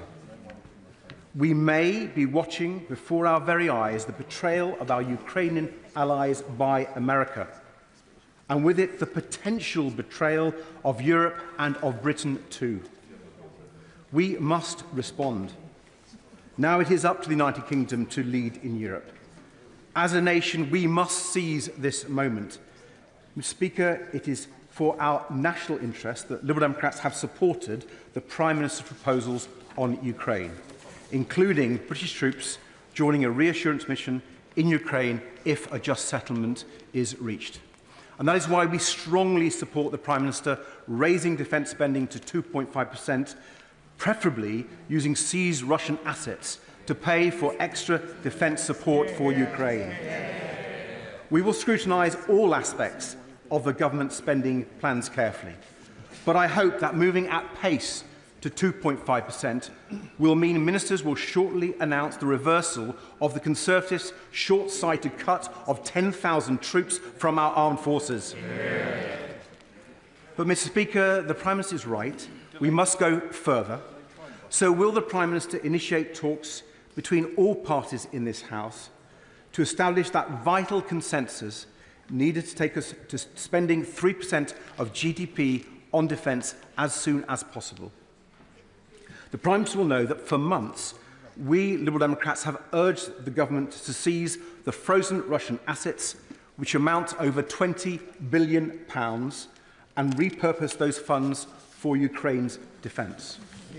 So will he take immediate steps to gather European leaders and begin the seizure of Russian assets so that we can support Ukraine no matter what America does? And will he, on his trip to Washington, try to persuade President Trump to do the same, to make Russia pay? The Prime Minister will know that the whole country will be willing him on, hoping that he might be able to persuade Donald Trump to change his mind on Ukraine. We on these benches think he is right to try. But should that not work, Mr. Speaker, will he be clear where the United Kingdom then stands? And will he make it clear that if necessary, if absolutely necessary, it will be with Ukraine and our European allies, not Putin and Trump? Prime Minister. Can I firstly thank him for his support on Ukraine? It's been steadfast and it's been across this House, and for the same reasons as I replied to the Leader of the Opposition, it is important, not just here but to those in Ukraine. We do need to step up and lead in Europe. We've been saying that for a very long time. All European countries need to do more, and now is the moment to do so. But we need to do that together with the US, because what is needed more than anything is a lasting peace, a ceasefire that simply gives Putin the chance to regroup and to go again is in nobody's interest. A lasting peace means that we must talk about issues like security guarantees. We are prepared to play our part, as I've already indicated, but I've also indicated that to be a security guarantee, it also requires a US backstop, US support for that security guarantee, and that will be at the heart of the case that I've been making for some time.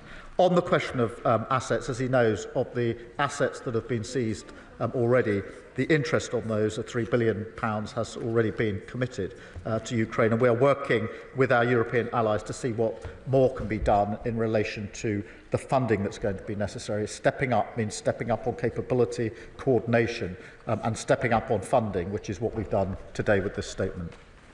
Chair of the Treasury Select Committee, Dame. Thank you, Mr. Speaker. Mr. Speaker, I warmly welcome the Prime Minister's statement today and this strong commitment to defence spending. And I welcome as well the work being done with the Chancellor and the Defence Secretary on ensuring that we get every value we can for the pound that's spent in delivering capability. Will the Prime Minister also reaffirm his commitment to the parliamentary scrutiny of that spending, including on the most sensitive areas? Yes, of course. It's extremely important, and she knows that well. She's absolutely right to say we must get value for money. This is a huge increase in defence spending. It's very important it's used on the right capabilities in the right way, and that's why we intend to get a much better grip on the money that will be put in. Sir Ian Duncan-Smith. Mr. Speaker, can I welcome the Prime Minister's announcement? I personally think it's a start, not a finish. I think we will find we will have to be raising defence spending further, but I welcome it nonetheless, and I, on behalf of all of this House as well, and my right honourable friend, will support that as he goes forward. He's due to go to Washington, and one of the problems we've got there is that they seem to have reached the conclusion that peace is simply the absence of war. Can he make sure that he reminds the President that a peace without justice and the right to freedom and choice in democracy is not peace, but a partial ceasefire? And what I also say to him, he might just go and remind the President that the last great test that we faced united the United Kingdom and America, with Lady Thatcher and Ronald Reagan taking decisions that moved Europe in the right direction? Can he appeal to him, instead of running around making adverse comments, perhaps to link hands with the United Kingdom to persuade the rest of Europe to step up as we are now stepping up? Prime Minister.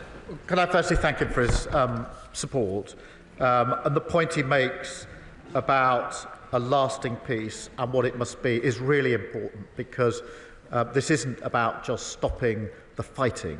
It is about an enduring and lasting peace for Europe and, of course, the sovereignty of Ukraine, the sovereign ability to choose the alliances that Ukrainian people want, to choose their own government, to choose how they defend themselves in conjunction with others. That is the sovereignty that is in issue here. This isn't just about the sovereignty of Ukraine, but it is about the sovereignty of Ukraine. It is also about the values and freedoms across Europe, including our values and freedoms. And that is why this is such an important moment to ensure that NATO is as strong as we go forward as it's been in the last 75 years, and that bond between us and the US is as strong as it's ever been.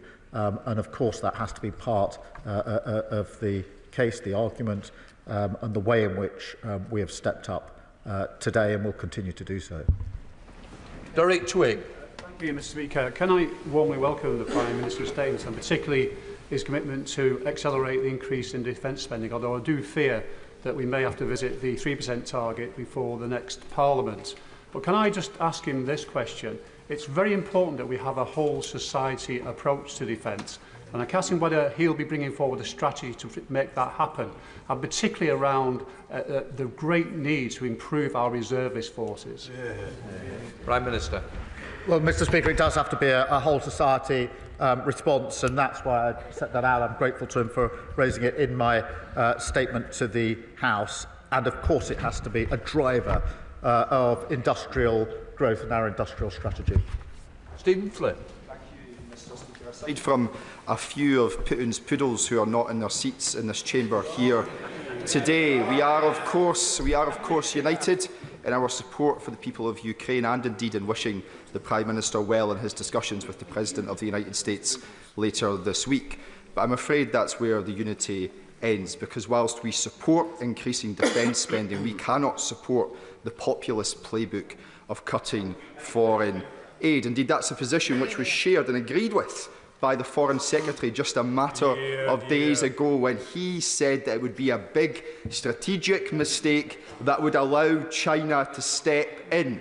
Why was the Foreign Secretary wrong and the Prime Minister right? Prime Minister. Well, let me thank him for his support on the question of Ukraine. That is important. And just to reassure him, the decision that I've taken today on development aid is not an ideological decision.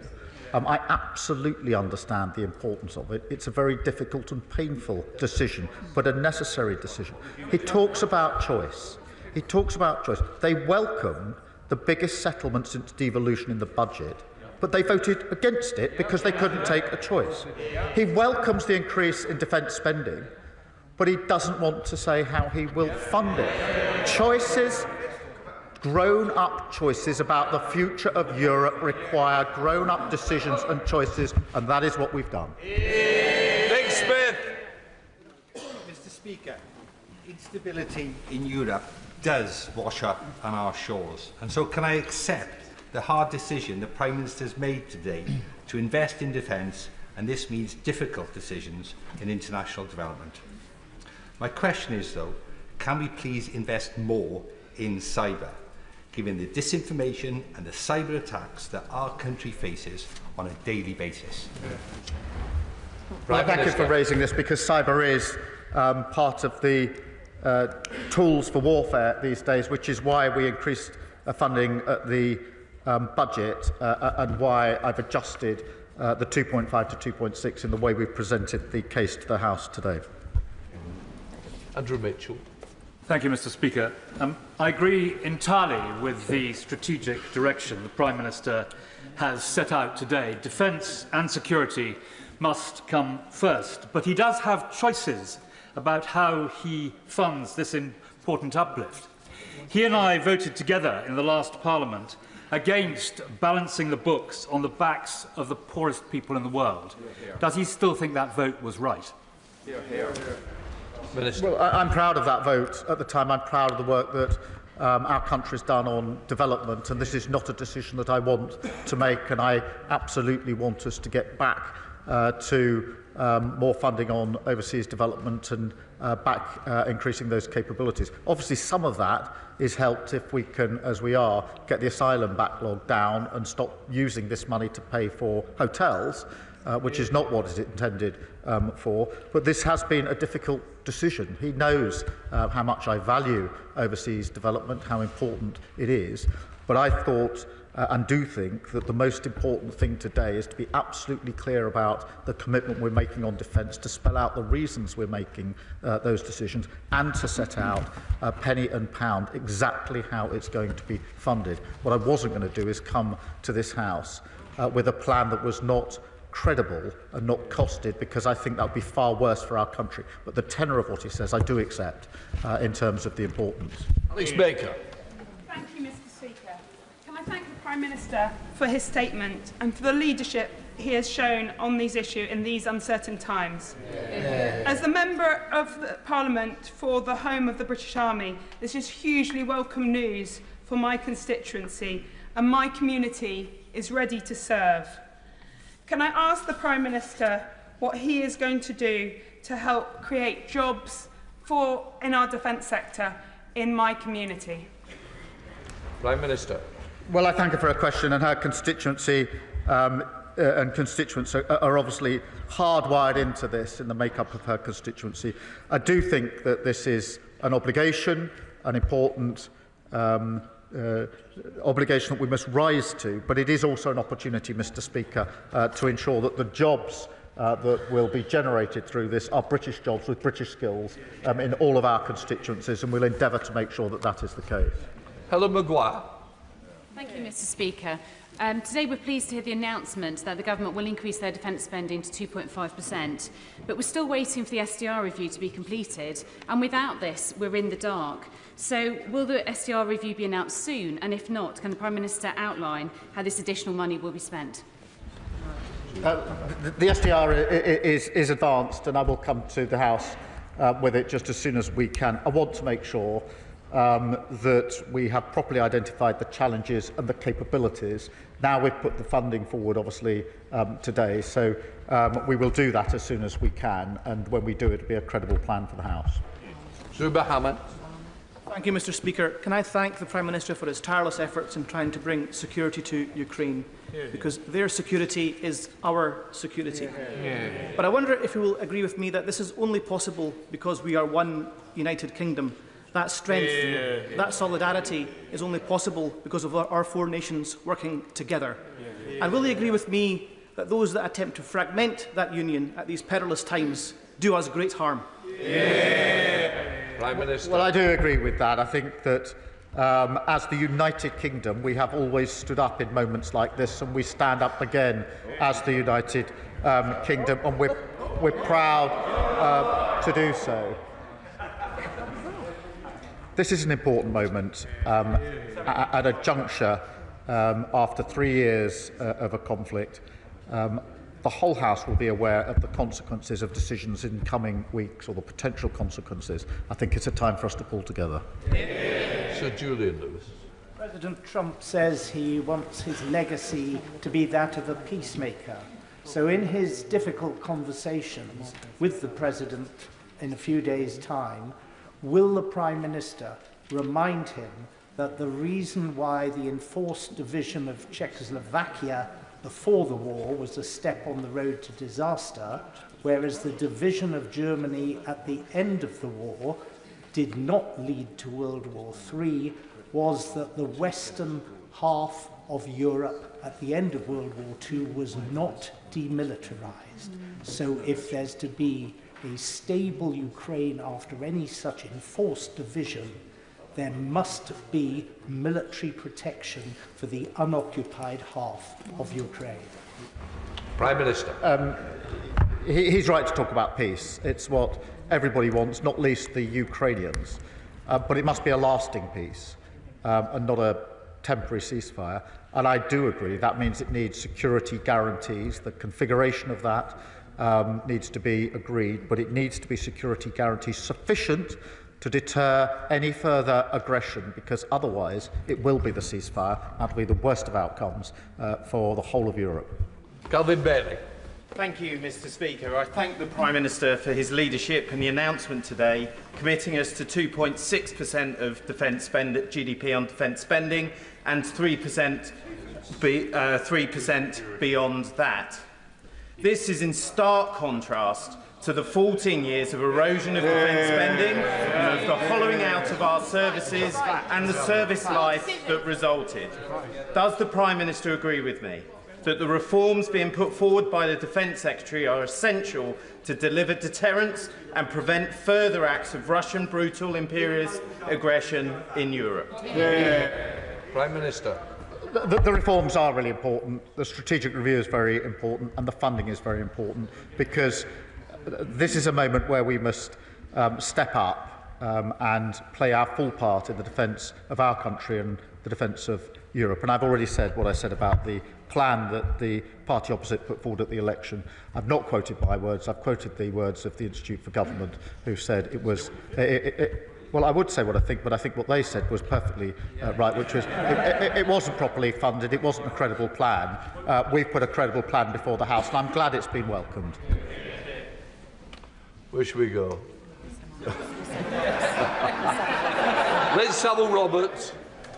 Diolch yn fawr iawn. Plaid Cymru stands firm with the need to safeguard Ukraine's sovereignty, because international security is also national security. But the UK will now cut the already diminished foreign aid budget to fund military spending. National security calls for building peace as well as armed forces. Given the importance that overseas aid plays in preventing conflict, building democracy and curbing warmongering tyrants, and to paraphrase his Foreign Secretary, surely this too is a massive strategic and moral mistake. Prime Minister. Well, she's right to raise the importance of overseas development. I've said that from the dispatch box a number of times. But this is a moment where we have to step up. This is a moment where we have to increase our defence spending. Of course, everybody in this House would wish that wasn't the situation. We've had a peace dividend for many years. That has come to an end, and we have to step up, and our first duty is to keep the country safe. And in order to do that, it requires a credible plan, a difficult plan, I accept, not a plan, not a decision I wanted to make, but a credible plan for the defence and security of our country and the defence and security of Europe. Richard Quidley. Thank you, Mr. Speaker. I welcome the Prime Minister's statement, and I agree with him that it is the beginning, not the end of the process. But does he agree it's not just how much money you spend, but how well you spend it? And will he join me in thanking all of our armed forces personnel for the commitment they show day in, day out to defending our nation? Prime Minister. I agree with both those propositions in terms of what we spend, how we spend it, and of course, speaking for myself, for the government, I'm sure for the whole House, we thank our armed services for what they do on our behalf day in, day out. John Glenn. Thank you, Mr. Speaker. It is without doubt that an enduring peace is only achieved if we have enduring security arrangements. So I warmly welcome the Prime Minister's announcement on defence expenditure and the commitment to it. But I would like to reiterate my observation, the observation of others around the way that that money is spent. For a generation, we have been complacent, and there is significant dysfunctionality in the way that industry works with government on the procurement and delivery of defence capabilities in this country. I would urge him to keep his Defence Secretary in place for the duration of this Parliament, so he can so that we can, across this House, find some common purpose to deliver enduring reforms that stand the test of time. Treasury after Treasury has found it impossible to get to grips with defence expenditure. We must achieve that in this Parliament. Prime Minister. Well, the Defence Secretary just asked me if he could reply to that question. But the point he makes is a really important one. Procurement has not been in the right place. The grip on defence spend hasn't been in the right place, and we haven't used our businesses in the way that I think we could have done in the past. I mean, I would gently say 14 years might have been a good period to have got to grips with that. But we do need to get to grips with it now. I actually think it'll be welcomed by the whole House as we do so, because we do need to do that. Louise Jones. Of my colleagues started my career in the shadow of Putin's first invasion of Ukraine back in 2014. We knew then what Putin was capable of, and we knew then what Putin intended to do. However, our service was marked by swinging cuts from the Conservative government that left our armed forces lacking key capabilities. There's an old saying, if you want peace, prepare for war. Can the Prime Minister assure me that this extra cash will be well spent to cover those capabilities and take advantage of the new technologies we desperately need? Prime Minister. Well, can I thank her for her question, but also for her service. And she's absolutely right that this money must be well spent on the capability that we need, and it will. Sammy Wilson. Mr. Speaker, can I welcome the statement from the Prime Minister today, and also wish him well as he goes to America to persuade the Americans to side with democracy rather than vote with dictators. The announcement today, of course, will have a long lead-in period before we actually see the effects. And given that and the overstretched commitments of our armed forces, how can he give assurances to the Ukrainians that Britain will be able to supply arms and personnel to defend any peace agreement which is reached? Prime Minister. Well, I thank him for his support. On the question of security guarantees, obviously quite intense discussions are going on at how that would look, what it might involve. I'm absolutely confident that we can play our full part. I won't disclose details to the House for reasons that he will understand, but I'm confident that we can and we will play our full part in whatever security guarantees may be needed. Of course, with US backing, which is important if there to be proper guarantees. Alice MacDonald. Thank you very much, Mr. Speaker. I welcome the uplift in defence spending, but as the Prime Minister has recognised, this is a difficult decision when it comes to our aid budget. I, like many others in the House, have seen the first-hand impact that the aid budget makes, not only on tackling poverty, but on our own stability and prosperity. So I welcome what the Prime Minister has said so far, but can he reassure us that our commitment to get back to 0.7% as soon as fiscal circumstances allow still remains? Prime Minister. Yes, I want to see that. And I also want to reassure the House that on vital issues like Gaza, Sudan and Ukraine, notwithstanding the difficult decision that we've taken today, it is important that they are prioritised for reasons that are obvious across the House. Other chance. Thank you, Mr. Speaker. Well, there are members across the House clearly recognise the need to invest more and indeed to invest differently in defence and security. It's obviously, unbelievably counterproductive and short-sighted to fund that by slashing aid to the poorest and most fragile countries.